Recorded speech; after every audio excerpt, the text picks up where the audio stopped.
Regina ainda tenta entender o que aconteceu. A mãe do bebê Pedro Augusto da Silva, de 4 meses, não se conforma com a morte da criança.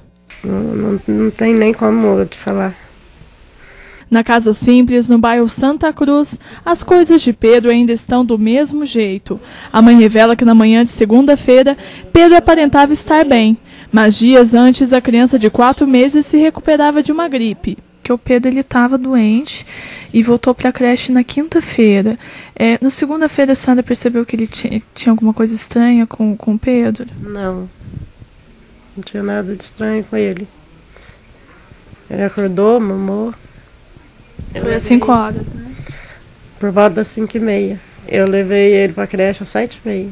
Segundo a mãe da criança, o último retorno ao médico aconteceu no dia 23 de maio. E só com autorização da pediatra é que Pedro retornou à nossa creche.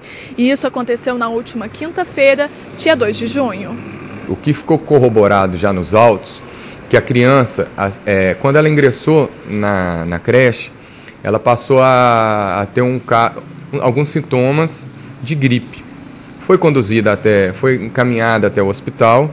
A médica prontamente pediu alguns exames que foram realizados e esses exames indicaram sintomas de pneumonia.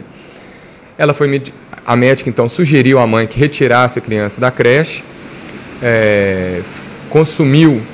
ingeriu medicamentos. Ela melhorou. Assim que melhorou, a criança retornou para a creche. Regina conta que depois que Pedro retornou à creche, ela teria ido buscar a criança em 2 ocasiões a pedido dos funcionários.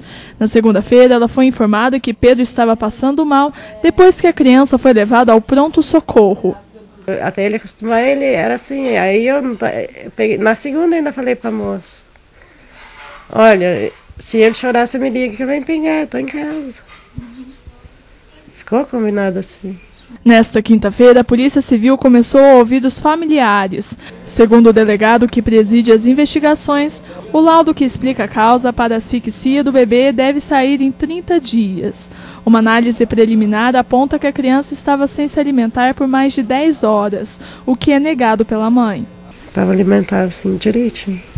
Há indícios que a criança não tenha se alimentado nas últimas 12 horas, não tinha se alimentado. Os médicos fizeram a necrópsia, constataram que o pulmãozinho da criança, os pulmões estavam sem ar, existia fezes, porém não havia, pelo intestino, estômago, não tinha alimentos suficientes. Nossa equipe tentou novamente falar com os funcionários sobre o caso, mas fomos informados que ninguém tinha autorização até que o laudo da necrópsia seja divulgado. A gente não pode agora ter pressa para outorgar a responsabilidade. Nós estamos angariando os indícios de autoria, se houve o crime e prova da materialidade. Tá? O exame de necrópsia é fundamental para concluir o inquérito. Eu não estou trabalhando com pressa, a gente vai trabalhar com eficiência.